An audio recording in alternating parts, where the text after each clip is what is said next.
This is TWiT. Apple's testifying, I believe, along with Facebook and Google, at the in front of Congress. Right, the big tech companies are. I can't pull it up because I can't log in. My subscription to the Washington Post, I can't log in. They're testifying. There you go. CNET. That's a good choice. I can log into them.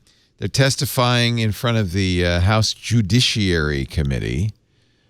Basically, it's about antitrust, right? And the Facebook Libra currency. And so the hearings have titles like Online Platforms and Market Power, Part 2, Innovation and Entrepreneurship.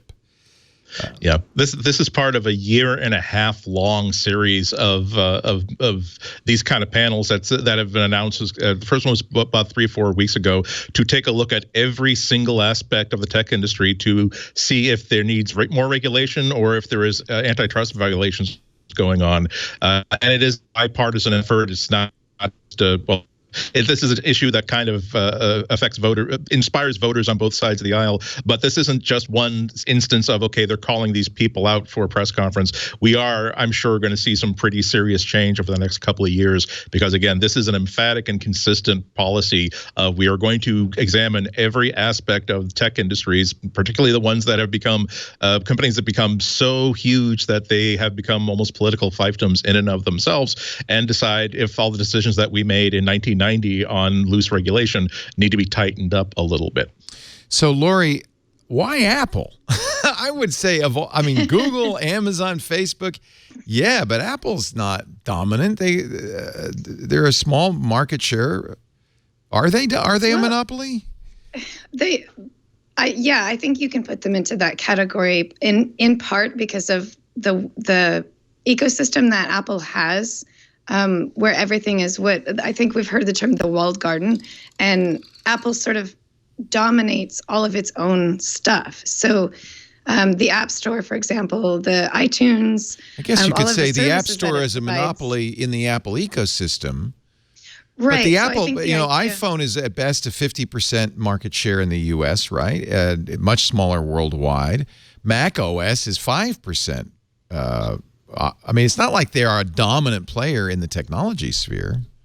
Right. But I think the reason they're being kind of called out in this particular situation is just that is specifically that they're dominating their own ecosystem. And I think the reason they're being lumped in with all of these other companies that are significantly larger than them is there have been a lot of complaints of people, app developers even saying, you're making it really difficult for us to participate in your playing field. And so the general sentiment, I think, is different, but I can see how the government not knowing the details would lump Apple into that. Apple may not be as big as the other companies, but they're certainly talked about as much or more than the other companies. Dave?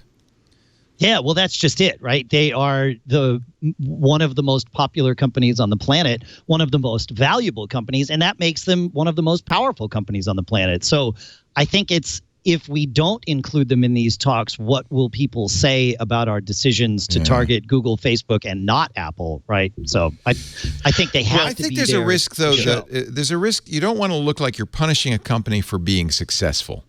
And so if you lump Apple in merely because it's the most valuable company in the world historically, actually it's not right now, Microsoft is. I don't notice, is Microsoft on these hearings? I don't see them. You could argue Microsoft has a much larger percentage of operating system business. They have a monopoly in operating systems. I think largely the antitrust action against Apple is due to how they operate the App Store, particularly how they have competitors in video, they have competitors in music, and those competitors, if they want to operate within the Apple ecosystem, have to suffer financial penalties that Apple itself does not have to suffer. And then, of course, there's the closed system of iPhone development that you have to always obey Apple's rules, and sometimes that's for the good of consumers, and sometimes, arguably, that's for the good of Apple. So I think the stakes aren't quite as high for Apple as they are for Facebook and Google, particularly how those two companies have been operating the advertising business. But they're not just there because they're making too much money and they have to be part of this collection. Elizabeth Warren, who, by the way, initially called, remember, she was the first as a presidential candidate in 2020, called for the breakup of Google and the breakup of Facebook. Then later, the next day, she was asked, well, Apple too? And she said, it felt like almost, oh, yeah, Apple too. Yeah. Today, she said, today's big tech companies have too much power over our economy, our society, and democracy.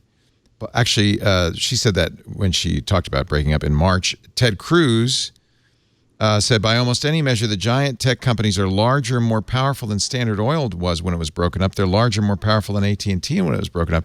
And yet, I have to point out, AT&T was one company. Standard Oil was one company. If you say in aggregate, the tech sector has too much power, that's a very different thing. That's not the same thing as saying one company has too much power.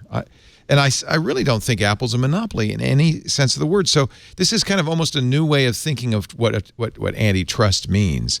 And I think you got to be very careful because you can't look like you're punishing the tech sector because it was successful, or you're punishing Apple because it's valuable, or worse, you're punishing Apple because they stood up to the FBI when they wanted them to unlock that iPhone. That would be an even worse optically. Well, again, this is a bipartisan panel in every sense of the word. When you get Elizabeth Warren and Ted Cruz and sit next to each other. Yeah, and kowtowing to the FBI is not necessarily a Democratic imperative at this point. Yet I have to point out, Ted Cruz is there because of bias against conservatives. He's not there because of privacy violations. He's there because he says Twitter and Facebook are biased against our political party, which is not apparently true. This is going to be part of the conversations moving forward. Again, these panels are supposed to be mostly antitrust. There are going to be other more partisan actions against Google and Twitter and Facebook against the perceived attempt to silence conservative voices. This is another issue where there is huge bipartisan support, but for opposite reasons. The conservatives want to get after Facebook and Twitter and Google because they believe that conservative voices are being censored and silenced. Liberal end side of the fence wants to go after them because they feel as though they're not doing enough to tamp down white supremacist speech and hate speech and all that other sort of stuff. Yeah, well, that's just pointing out this has nothing to do with antitrust for at least some of them. The other thing is traditionally antitrust is about unfair price competition. Right? That's what in the United States we look at is pricing that hurts consumers. And the problem you have is Google's giving away services, most of its services for free. Facebook's giving away all of its services for free. So what's the pricing that's hurting consumers? So what this is all going to require, I think, is I don't know if really what we should be talking is antitrust here. Maybe privacy concerns. That's legitimate. Lori? Well, I think privacy concerns is a completely different conversation that has been had and should be continued to be had. In this particular case, though, 100 million years ago when I was still in college and the internet was just starting, I remember having discussions about how right now at the time, the internet is this sort of wild west. It's the beginning of radio. It's the beginning of television. There's no regulations. At the time, that there was nothing. So we are now today looking at what that looks like when we've had this sort of open entertainment and media source that hasn't been regulated yet, and now it's grown to the point where it needs some kind of checks and balances, and it's so big. It got so big that I can imagine that, like, where do you start? Do you call it antitrust? Do you create brand new laws, which I think is probably the best thing to do, but might be the most difficult to do, brand new laws for tech, because the same sort of standards don't apply and shouldn't apply to technology. It's to me, this is a long time coming, and I'm surprised that it hasn't happened sooner. Yeah. I'm surprised. Well, you say that Google gives things away for free, right? But the price is privacy. To your point, Lori, that this is huge, right? Because Google's taking your information. Yes, they're trading you their services and harvesting your information. Facebook's doing the same thing. Apple's taken a different approach. So I think there is, the Federal Trade Commission should be looking deeper than just the direct monetary relationship between consumer and Google and consumer and Facebook. You've got to look at the whole picture and where that money is actually being made and why. And to your point, Lory, like hopefully new laws get made that help regulate some of this stuff.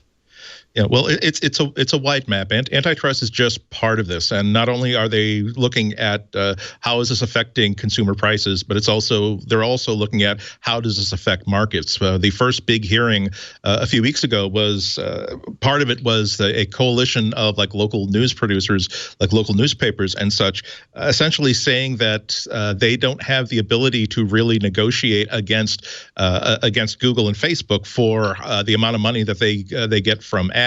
They wanted to get sort of a waiver so they could create sort of a collective negotiation group, so they could create a trust of their own, so that they can demand better, more favorable positions and rates from Google and Facebook. So this is not just going to be about the question, well, how does this affect how much money consumers have to pay for ads?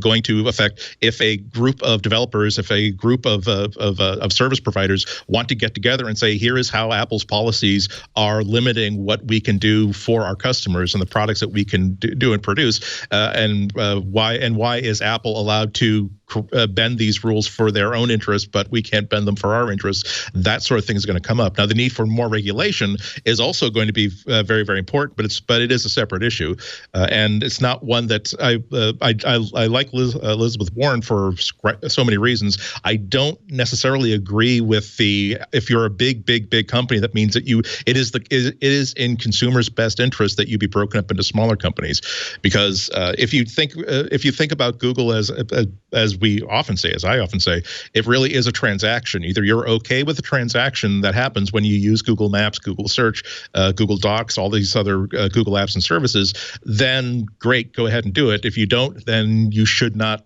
be participating in this sort of stuff. But the fact of the matter is, if they do break up Google, the fact is that all these really wonderful services that Google makes no money off of and doesn't really get as much content from as you might think, if these were to all disappear because it's all being funded by Google Ads, and now Google Ads is going to be a totally separate company that can't necessarily prop up all of these free products, it's hard to really look at how much good has been done by the virtue of the fact that there is this thing called Google Maps out there, and when you want to, I use Google Research all the time, where I need to become less dumb on a topic that I know nothing about, and I don't want to just look for like BuzzFeed articles about it. I need to get to like original academic research on it. You can go to a Google search page that is only for academic papers and has no ads on it whatsoever. Those are the sort of things that tend to go away. So that's why it's a complicated issue. It's not as simple as, but Google is huge and powerful. Facebook is huge and powerful.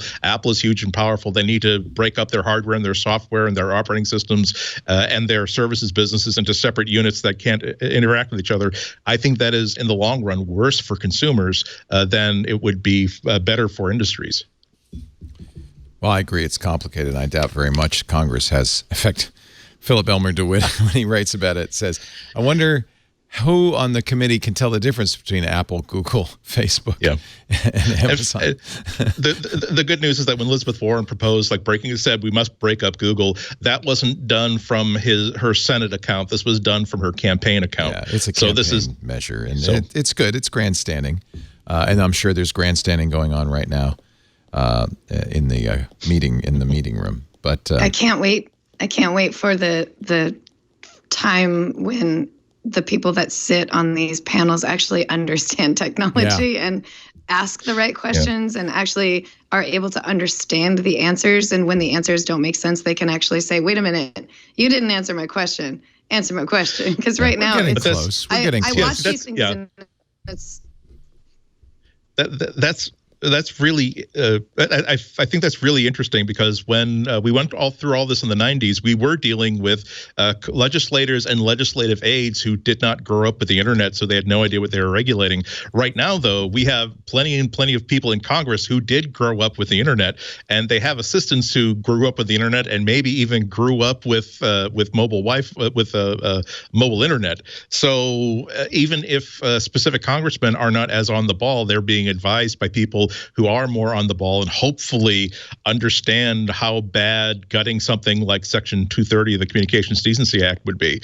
So my hopes are higher than they would normally be when I hear that, oh, thank goodness Congress is considering regulating technology.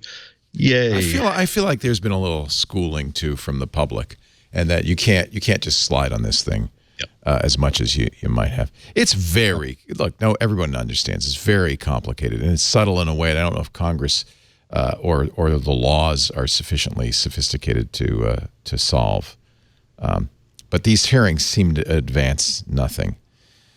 But I guess it's a start.